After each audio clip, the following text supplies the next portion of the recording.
It's time for the College Hockey Show!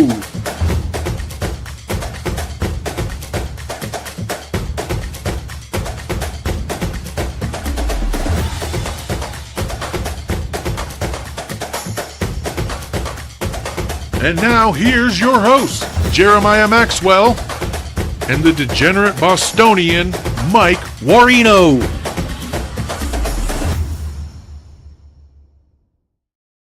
Hey, what's up, everybody? Thanks for joining us.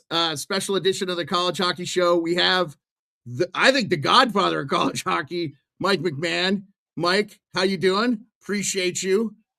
I'm doing good. Yeah, thanks for having me back, guys. It's the best time of year for college hockey, that's for sure. I know you basically broke the Motzko story yesterday. I mean, I got the information from you on your Substack, which I was just going to promote. Like, hey, guys, follow Mike's Substack. It's worth the money if you want to be on the end in college hockey, and you do your podcast and you talk to us fans back in there. I've had conversations with you. You clarify a lot of things, although we'll always agree to disagree on the playoff format. We're going to get some more teams, but we got to have 32 in my mind. I think the NHL should go 1 through 16 and get rid of the conferences and the divisions, and I think college hockey should go to 32. I mean, I know basketball's been doing 64 forever, and now it's like 80 or whatever because they all these play-in games. But we were just talking about if you follow the NPI, look at the teams that would be in. It's such a money generator. Anyway, yeah. I'll put the link to your Substack in the description of the chat for everybody. So we're not wasting time. I know we have Mike here for a limited time. I appreciate you. Before we go down it, your son's doing a charity run. You want to talk about that real quick? Yeah, so the people that are subscribed to the Substack, College Hockey Insider, I do a podcast every week, and I didn't want to do it by myself and just kind of talk to myself. So my 16-year-old son has been doing it with me, which has been kind of fun. I told people it's awesome. Like it's the only hour I get to talk to him over the course of the week where he's not just like in his phone. I like as most 16-year-olds are, even me. So he's running it's a 3 consecutive days, a 5K, a 10K, and a half marathon on 3 consecutive days to raise money for, it's called Give Kids the World. And it is a charity that's actually affiliated with Walt Disney World. And they pay for the expenses for families when a kid has like a Make-A-Wish to go to Disney World. This is a charity that helps pay for their accommodations and stuff like that. So he's running in October to raise money for that charity, which is pretty cool. I told him I'm proud of him for doing it. Yeah, I think it's an awesome thing, and I wanted to make sure, since you were taking the time to come on our show, to plug that. And I put in, you can see in the description, and it's in the chat, it's give.gtw or gktw.org. So, and we can donate, and I will pledge some money to help him out there. So hopefully he reaches his goal. That's the goal. Yeah, he's got he starts his training soon, which is interesting because he's also trying to gain weight as an athlete. He's like, I got to put on 20 pounds and I'm going to train to run a half marathon. I go, well, those are two competing things. Yeah, I hope you're ready to eat a lot. Yeah. Trust me, bro. After 25 years in the military, I know about running, and you know what I don't want to do? Run. So. Yeah, I totally get it. I respect him. I'm glad he's doing it. So yep, I told him flat out, like, I've never been a guy that liked running, so I'm more of a walk guy. Like I'll take the dog on like a 6-mile walk. That won't bother me at all. But there's something about running where like then the knees start barking at you. And I'll just tell you, Mike, I served with a guy who had 3 hip surgeries as a helicopter pilot, and he told me his orthopedic surgeon said after 200 pounds you shouldn't run. It's so hard on your body. They recommend you do like elliptical, there's swimming. There's so many other high cardio event stuff that you can do. Anyway, now let's get to the task at hand and talk college hockey. The big news that you pretty much broke, and at least you're the first person I saw that have it, is Bob Motzko out. And I had told Mike earlier, and you'd watched on our shows, I said, Motzko's going to be done. There's no way. This is such a terrible year for Minnesota. Can you say what you think went wrong there, and then maybe who you think's going to be next in line? So it's interesting. Like I look back today, actually, at some of the stuff he had said last summer about recruiting CHL players and revenue sharing and all this stuff. And he kind of took a dip the toe in the water approach. And you look at their roster. I mean, their roster, I don't think they had any CHL players on their roster this year. Yeah, they didn't seem to know how to get Canadian players. That seemed like a big thing. Most teams at least had a couple, Yeah. So I don't know. My guess is that maybe there was an unwillingness on his part to kind of go all in that territory, the way that Michigan did and Michigan State did as well, right? Other teams in the Big Ten. The other thing too is like there had kind of been rumors going back to 2023 when they were in the national championship game. There were rumors. I remember that week in Tampa that I don't think I ever had a firm enough grasp on it to report anything about. But there were rumors that week that hey, if they win, he might retire. Like he might just decide to go out on top and retire. So I kind of get the sense that he had been mulling retirement for a little bit anyway. And now it's like it's a situation where with recruiting CHL players and revenue sharing, like this is not, basically this is not what I signed up for. This is not the same game that I signed up for. So I think that may have played a role in it too, and maybe that played a role in him not wanting to adapt to what college hockey was becoming with all those rule changes. So I think it was kind of all those factors coming together. And then as far as who it could be, I said this yesterday, it could be anybody. It's Minnesota, so they can. I keep hearing through social media Pat Ferschweiler, but the 1.9 million buyout that would surprise me. Yeah, I don't see that. The other name that you named, I've heard from several other sources that you named on your podcast. Just I want you to say it because I don't think I'll say it right. Garrett Raboin. Yeah. So I think he's going to be. I have to think right now he's one of the favorites. I don't know that they're going to drag this on either.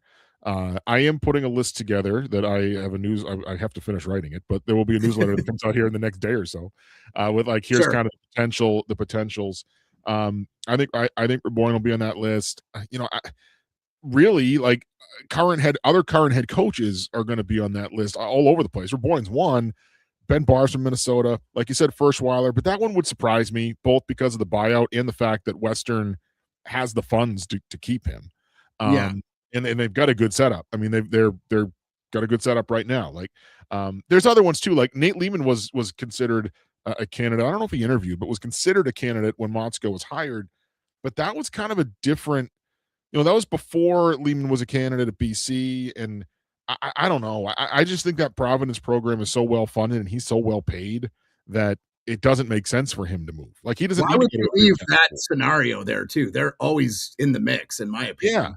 And he's resourced enough there that like Providence is resourced like a Big Ten school is resourced. So it's not like he's going to go somewhere where he's going to have more. Like I had heard stories that when he applied at BC and actually was interviewed, was a finalist there, like went through the process. He was of the mind of it's Boston College. They are getting more support than we are at Providence. Like it's going to be easier, or we're going to have more resources here than I have now. And then as part of the interview process, he's able to kind of get into the weeds a little bit with them and see their budgets and things like that. And there was a realization of, like we're better off than they are in some places. Well, I don't know the constraints because Boston College being a Catholic school or whatever, but I mean, like, the grass is always greener, right? And until you realize it isn't. Exactly. So I had heard the same thing. I did hear Matty Merle say Benny Barr's name, and I know sometimes he's got his finger on the pulse. Merle's from Chicklets Game Notes. I'm sure you're familiar with Matt Murley. So this is exciting. I mean, because there really isn't a more storied program than Minnesota. I know they fired their women's coach got let go as well. So they're going to be really looking for a full change of the guard there on both the men's and women's programs. It's going to be interesting to see. I look forward. Subscribe to Mike's Substack to seeing what you say. I'm going to let Mike go to town. He's got a ton of questions for you because we want to get you out of here so you can pick up your co-host. I appreciate everyone, Mike. It's always good seeing you again. Yeah. Apologize, I missed the last Merrimack game, our last home game, I should say. It was fun running into you. But coming into this weekend, obviously all the conference championships are going on. Do we think there's an upset in? Do you know what's your prediction of last team in, first team out here? Ooh, last team in, first team out. Okay. Let me pull up the NPI so I have it fresh in front of me. So, if I were to pick right now, I wonder if it's going to be a split between UConn and Augustana. That's kind of where it feels like it may go, depending on what happens in that CCHA game, in that championship game. That could be one. There's really, I mean, it's kind of funny. Like the line itself isn't really going to move because a lot of these teams are already out, right? Like even Wisconsin, we know Wisconsin's 12. They can't move. So that's where there's been some talk of Wisconsin maybe being eliminated, but I think they still are north of 95% to get in because the only way Wisconsin's out is if there's line movers that steal almost every other bid. You know, the hockey, CCAC, all these other things crazy kind of have to happen for that cut line to get above 12 and have it be 11. I would think right now, if I were to predict, I think it's probably going to come down. I think it's probably going to be 13 or 14 is where the cut line ultimately is. And then it's just a matter of who ends up in those spots.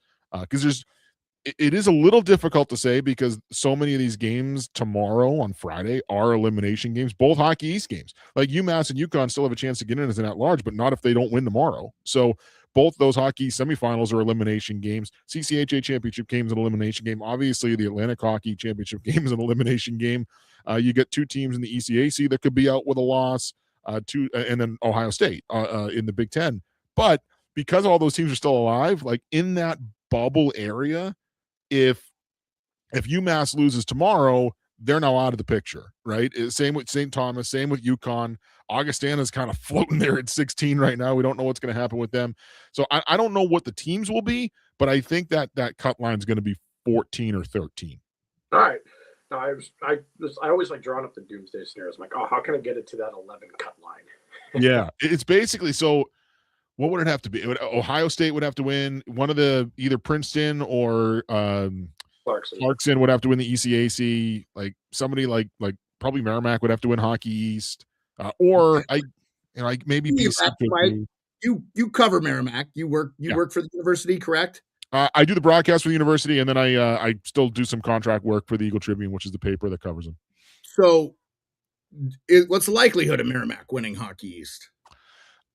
It's funny, right? So going into the weekend, if everything were even, all four teams would have a 25% chance. You know, I don't think it's much less than that. I mean, I don't think they go in favorite by any means, but 20%. I mean, all these teams feel pretty close to me. Like the only, Merrimack lost twice to UMass earlier in the year in January, but probably deserved to win the Friday game. Just the way that they played, like that probably should have been a split, and they split with Boston College. The only team that they didn't really look good against at all this year was UConn. So they could see them in the final if they win, if both those teams win tomorrow. But I got to think that whole tournament, that the four teams left, it kind of feels like a coin flip, which the whole league has been all year. So it's kind of appropriate. Yeah, we've been saying it's a real down year for Hockey East. I mean, we kept expecting BU to kind of backdoor in like they do a lot of times, like they just come together at the last minute. They didn't. So as a Capitals fan, I was real sad to see Cole Hudson the other day. So anyway, go ahead, Mike. Go ahead. No, I'm with you there. Who do you think the four number ones are? Like, are you running? I'm running chalk. That's my guess. The top four teams will end up being the four number ones for each bracket. Are you in the same boat as that, or? Yeah. In fact, I don't know that is going to change at all. Not only do I think they'll all end up as the four number ones, I think they'll all be exactly where they are. Michigan is going to play Ohio State, but I don't think that even a loss to them is going to drop them below North Dakota. North Dakota's not playing. Michigan State's not playing. That's where this gets a little easier. Three of those top four teams aren't playing. So none of them are going to move. And none of them can move up, but also none of them can really move down because even Denver at 5, there's such a gap there. They're not going to catch Western Michigan for a 1 seed. Even if they win the NCHC, there's too much of a gap. And I don't think Michigan can fall enough even with a loss. So I think that the four number ones are locked in, and I think that they're really locked in not only as a number one, but in their current spot. I think Michigan will be 1, North Dakota 2, Michigan State 3, Western 4. All right, so I'm a diehard Wolverine fan, so I love hearing that. The Boston guy. Yeah, well. It happens, man. If you were to take like a sleeper team, like someone who, if they got into the tournament, I know there's a lot of room for error this year, which I love. Who's your sleeper pick to kind of that could cause some problems for somebody? So I go to a couple of things, right? Like Augustin is kind of clinging to an at-large spot, like 20% chance. I look at goaltending. I think they have a great goaltender that you could get goalied. That's the team where you could outplay them, outshoot them 41-20 and lose because Josh Krotai makes 40 saves. I honestly, like, I kind of feel the same way about Merrimack. I think Lundgren's one of the top goalies in Hockey East. I've watched him play a lot, obviously. Maybe that, maybe I'm looking at that through some biased lenses because of that. But I've seen him goalie teams, and they're also a team when you look at how they've been down the stretch. I mean, they're 14-5-2 in their last 21 games. So when I look at teams going into the tournament, I tend to look at what have they done lately, what have they done since the middle of January, and how good is their goaltender. And that's where I think Augustana, Merrimack, even UConn at 15, if they were to get in, Muzelik's been great all year. They're another one. And then there's just something. I mean, they almost did it last year, but there's something about that Bentley team that they have an ability to shut teams down. I mean, if you could shut down that BC team last year the way that they did, probably shut down anybody. So they always feel like a little bit of a sleeper just with the way that they play, because they kind of model that old Lowell system when they were winning Hockey East every year. I'm with you there. Last of my tournament questions, like, who do you think who's in your Frozen Four? Like, you're looking at the top 20 teams right now. Who are we going to see in Las Vegas? I think Michigan's going to be there. They've got it all now with Ivan Kovic there as their goaltender. I think Michigan State will be there. There's something about the way Denver's playing that I think you're probably going to see them there too. And then wouldn't be shocked. If I've got Denver, it means I don't have Western, assuming they end up in the same bracket, right? So then you got to go a little bit lower and figure out someone else that maybe isn't in that Denver, in that Western bracket. But there's something about North Dakota where, like, I think they're close. I just don't know if they're there just yet. That's where maybe a Providence can sneak in. Providence made the Frozen Four twice. They lost the Hockey East quarterfinals both of those times. So, you know what? They did it again. It kind of feels like it might happen. All right. Yeah, I was gonna say Providence too. I like North Dakota as well, but I really was leaning Providence. I think it would be pretty cool to see them if they make it. Go ahead, Mike. The last time I watched Quinnipiac lose in person during the ACAC championship game, they would ultimately beat Minnesota. Yeah. But again, I sit there, I'm like, why does Quinnipiac have these struggles? It seems like every year in the ECAC tournament becomes the national tournament. They're fine. They're the Quinnipiac team we all know. It's kind of like it wakes them up. Like, it's just a mental block at this point. It's kind of crazy that, but they seem to turn around. I mean, it never seems to affect them when they get to the NCAA tournament. With you, because I see Denver do it not every year, but a lot of years. And all of a sudden, Carlson just kind of fires them up. And I'm like, I look at those two teams personally as tournament. Be wary. I want to talk about award winners for a minute. Who do you think is like your Richter finalists or your Richter winner?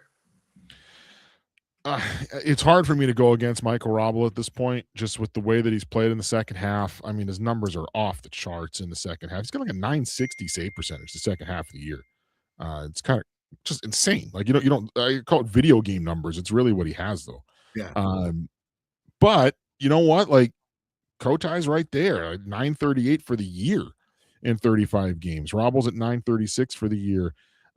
Those two feel like they're probably the favorites for the Richter, at least in my mind. And I kind of get the sense that there's a big push. There's a strong push towards Robel. So I think my guess is that he'll end up getting it. Looking at Robel, like when he was out, UMass was 38 in the NPI, and they're now at 14 since his return. Like, is that something voters would look at? Or in my mind, that I think it persuades me to go for Robel. Yeah. Okay, so I'm not. No, I agree, and I think that's, like, from the conversations I've had, like, that seems to be the perception. Like, hey, look at the difference he made. He was out for a month. Look at the difference he made with his team when he came back. Okay. Who do you have in your Hobie? Who knows? Max Plant. Is it Plant or Plante? I think it's Plant. Yeah. I I will say I'm rocking a Fighting Sioux jersey right now. You know I'm not a huge Bulldog fan, but I can't be a hater. I think the kid's awesome. So do I. He would probably be my vote right now.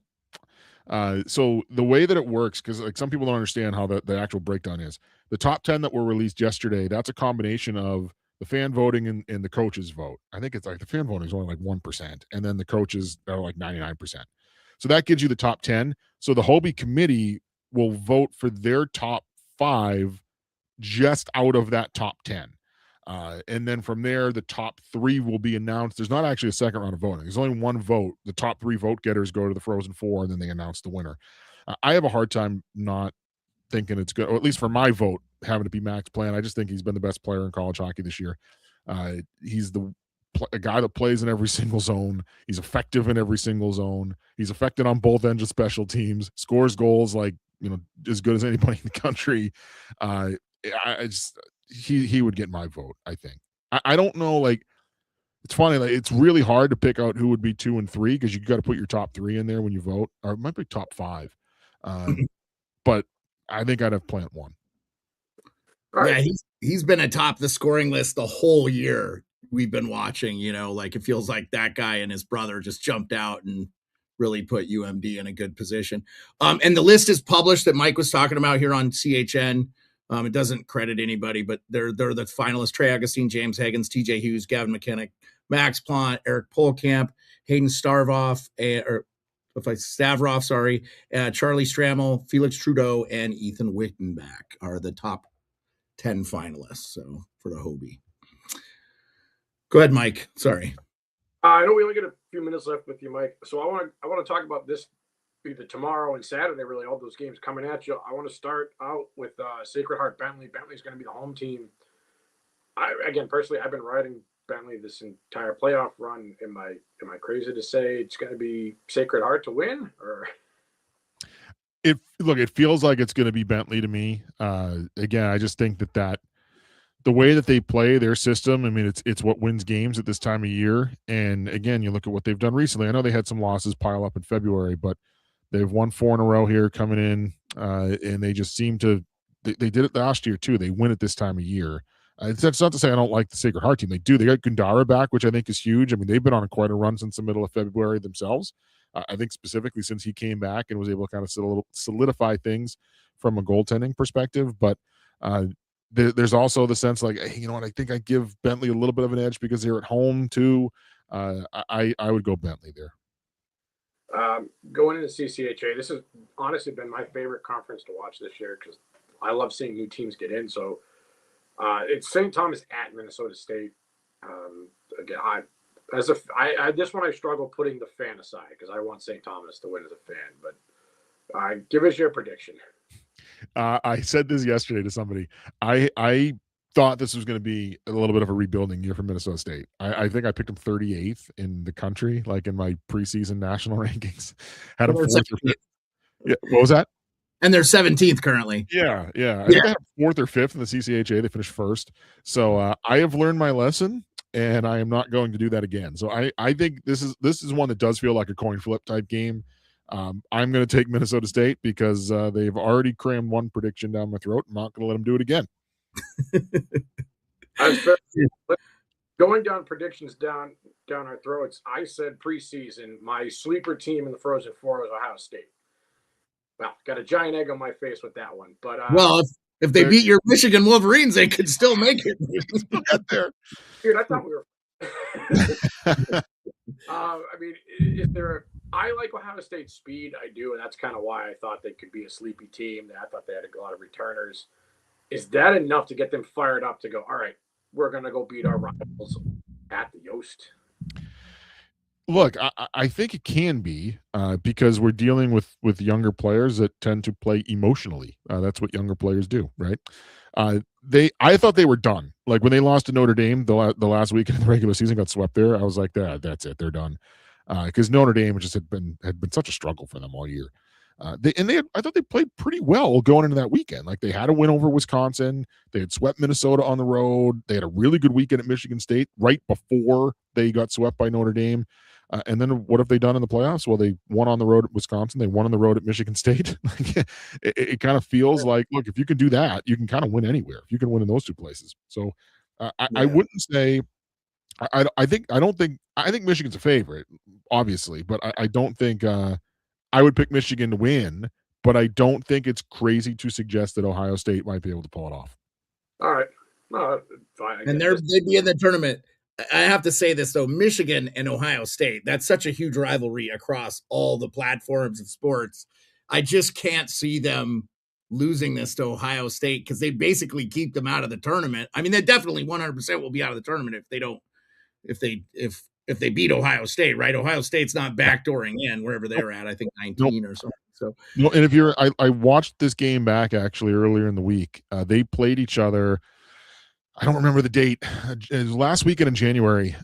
They played Michigan, and in the last game they played Michigan, Ohio State, I thought, outplayed them and deserved to win that game. They lost in overtime, but they came back. They scored 2 goals late to tie. They were down 2-0, even though they were outplaying Ohio State, outplaying Michigan. Excuse me. They came back, scored 2 goals late to tie it, and then Nick Moldenauer won it in overtime. But that was, that was a game that I thought Ohio State probably deserved. So like they've played them close this year. Oh, we'll see. Yeah. Go ahead, Mike. Yeah, I would say NCHC. I think this is my mind the best conference this year. Duluth and Denver. Do you have a prediction? I think they're both in the tournament regardless, but yeah, they're both in the tournament regardless. I've made it a habit of not picking against Denver in any postseason game. They just seem to figure out a way. So and they're at home. I mean, so I do think it's Denver, but that is one where, I've been saying this a lot, but does kind of feel like a coin flip game, right? With how well Minnesota Duluth has played this year. And when you get that line with the Plant brothers on it, they can score anytime they jump over the wall. Yeah. So I guess first question is, will I see you at the Garden tomorrow? Oh yeah. Yeah. Well, I will be. We're actually broadcasting the first game. There's going to be Merrimack's doing a radio feed of the first game, so I'll be broadcasting that game, and then I'll be around during the second game as well. All right, so I'll look for you. I'll start with BC UConn. I think it's a coin flip. I'm pretty sure they split this year. Am I crazy to say like it's going to be one of those track meet games where it's like first to 5 to win, or should I be going the other way? Like, is Cloutier going to be that goalie? I think he was on the first list as a Richter watch list or something like that, and then he fell off. Mm-hmm. How do you think the BC UConn game is going to go? I feel like UConn has a slight edge because they got the better goaltender. And that's no offense to Cloutier. I mean, he's going to grow. He's going to grow into being, I think, a fine college goaltender. But right now, as a senior, Musialik is better. He's had a really good year, and I don't think we're talking about a huge gap here, and it's not a knock on Cloutier. I think if you were like to grade him, Musialik's been at an A- all year, and Cloutier's been at a B+. I mean, it's still a good grade. It's just that Musialik's just outscored him a little bit, I think, at the position. So I would go. I go with a slight lean towards UConn because of the goaltender. Go ahead, Mike. No, go. I was going to go to the Merrimack game because that's the one I'm looking at. Yeah, I was going to say, we're rooting for Merrimack here for obvious reasons. We want to see a monkey wrench into the whole damn thing. So, and I mean, I know, Mike, we appreciate your time. So who do you, Merrimack, UMass, you feel like, I know your gut, you watch a lot of Merrimack. Thank God they got rid of those horrendous jerseys, by the way. Oh, I think that gave them bad karma. That's why they started badly. That's when they started to turn things around, is when they threw those yellow atrocities in the trash. Highlighter jerseys were really bad, man. Those are terrible. Yeah. Well, luckily they're going to be the road team, so they're going to have those nice new blues on all weekend. Nice. It's the lowest remaining seed. Look, they've played so well in the second half. Like, if you can beat Providence on the road, I think you can beat anybody in the league. And that was an evenly played game. I mean, it's not like they weren't outplayed and got lucky against Providence. It was an even game. It was a 50-50 game that they won in overtime. So I think if you do that, you can pretty much play with anybody. And there's just something. I wrote a column for the Eagle Tribune, the paper out here, that's going to run tomorrow. There's just something about this group where they've had their backs against the wall multiple times this year, and they just seem to figure out ways to get through it. Whether it's a 2-9 stretch in November or giving up a fluky goal at the end of that Providence game to tie it, and then coming back to win, looking like you lost Justin Gill's been one of your best players, and you overcome that. And he comes back late in the game, but you overcome that. They were without Trevor Hoskin, who has been one of their best players for a couple of weeks. They survived that. It just seems like every time something happens where you think, this is it. I don't know if it's been a good run, but this is going to do them in. They figure out a way to get themselves through it. So it doesn't feel like they're ever out of it. No, I'm with you there. I think I've been to 16 or 18 Merrimack games this year, and I've loved Lundy watching him in the net. That kid, nothing phases him at all. No, and that's the thing. Like, I feel like he's not. I feel like he's not getting the recognition from like there's hockey all-stars or things like that. In part because just everything he does, he just makes it look so easy. Like he just makes it look easy. Like he's not making many acrobatic saves because he's 6'5", 230 pounds. He doesn't have to. He's just very, very well positioned, takes care of rebounds, and limits second chances. So like when you do that, you're gonna put your team in a pretty good position. All right, Mike. I know you get a run. I guess my last question is, who wins it all this year? I know, like I'll tell you this: I'm going Quinnipiac. I think they sneak in, they pull off a miracle. I'm going to say it. I think Quinnipiac does it. They could. I mean, they very well could. I lean Michigan, even though it's not sexy to take the number 1 seed. I get that, but there's so much firepower there, and when Ivan Kovic's on his game, he can be at the very, very top of his game. If it's not them, I think it could be Michigan State. It would not surprise me at all if it's a Michigan State national championship game, which I think would just be bonkers. Oh my God. I hope we get that. Mike, thank you so much. We said 30 minutes. We're at like 32 minutes. I want you to be able to get Tyler. Again, Tyler's charity run is at this address. So is it under his name, Tyler McMahon? It is, yeah. I think I have it. Yeah, you'll see it. When you open the link, it'll have his name right there at the top. So. Okay, this is Mike's Substack that I have shown directly from my phone. You do your podcast what days usually? We usually record Monday nights. Sometimes it's funny with a high schooler, I've got to go around his schedule, but we usually record Monday nights and it will be up like first thing Tuesday morning. Yeah, I just wanted to make sure I plugged that one more time. And then, Mike, thank you so much for your time. We really appreciate it. Look forward to seeing you in Vegas. So I can't wait.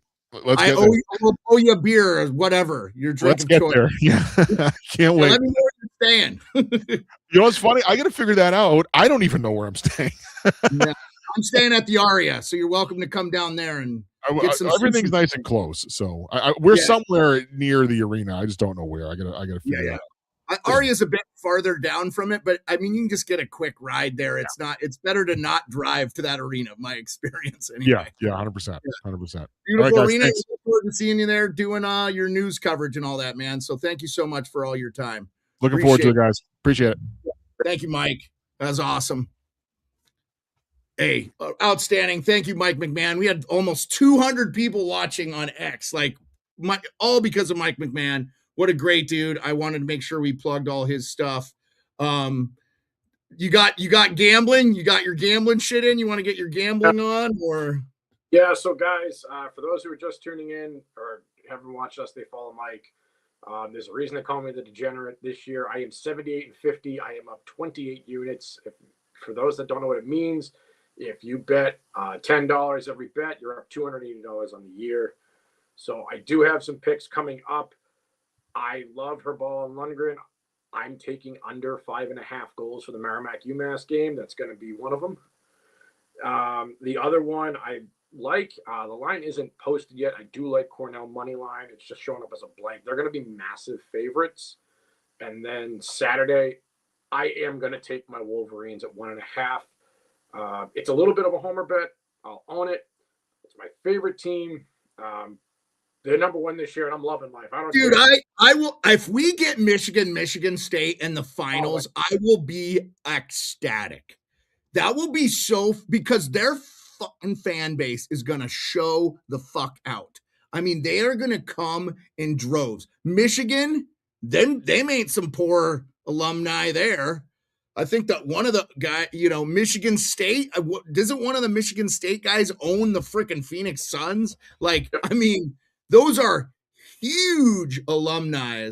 Nothing against the small schools. I think it'd be awesome to see Providence in that Frozen Four too. I think that's got a good alumni base that a lot of people don't realize.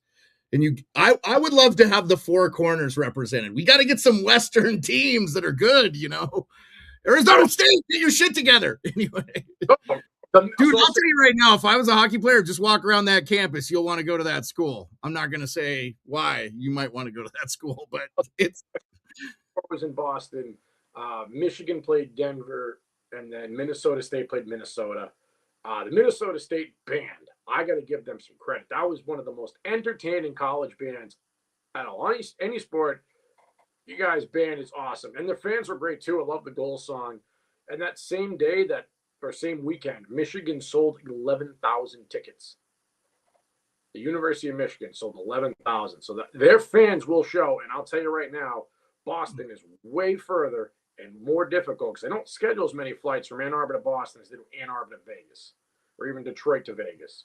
So I can assure you if the Wolverines or even the Spartans for that matter are there, that building's going to be rocking. I would love to see Michigan State. I have never seen that matchup in person. Plus it's 1v2. But again, cycling back in my bets, 78-50 up 28. I love UMass under 5.5. I'll be taking Michigan 1.5 over Ohio State. And if they ever post the Cornell Princeton game, I'm probably going to take Cornell. I will not take them at 1.5 because Princeton's a sleepy good team. They play everybody tough. And that's my picks. That's what I got so far, guys. Again, Mike McMahon, you see this, appreciate you. Thank you so much. I'll be looking for you at the Garden when I'm there. Yeah. We'll be at T-Mobile Arena, I believe it is in Vegas. So, you're going to be at the Garden though. Mike will be at the Garden this weekend for the East Hockey East tournament. Hey, I'm rooting for Merrimack, man, because of Mike McMahon. He's given us his time 2 years in a row. We really appreciate it. And we'll be finishing up at the Frozen Four and moving on. We will have a third season. We'll be back next year. So season 3, baby. So we'll figure out what we're going to do over the summer. We'll have some probably. And we're going to do the selection show live Sunday, right? So sure. like what is that? 3 p.m. Eastern? Yeah. So 3 p.m. Eastern. So we'll be live for the selection show with our good friend Colby Cohen, who we had on last year. And John Buchagras, I think, is hosting that. I think they're in Bristol. So that's Sunday. Yeah. Oh, yeah. Also, shout out to Johnny Lazarus. 22nd of March is his 30th birthday. So send a bunch of nice statements his way on Twitter and say, hey, happy birthday. Happy 30th. 30 was a rough one for me, bro. I think I got pretty housed. I'm knocking on 50, so 30 was a rough. Anyway, good stuff, man. I appreciate it. Thank you, everybody that showed up. Over 200 people. We really appreciate you guys. I didn't even look at Instagram because we were in it, but you had a few people. Doug McLean popped on. That was awesome. So Doug McLean, everybody, appreciate y'all. We will catch you. We'll catch you. Appreciate it. Cheers, guys.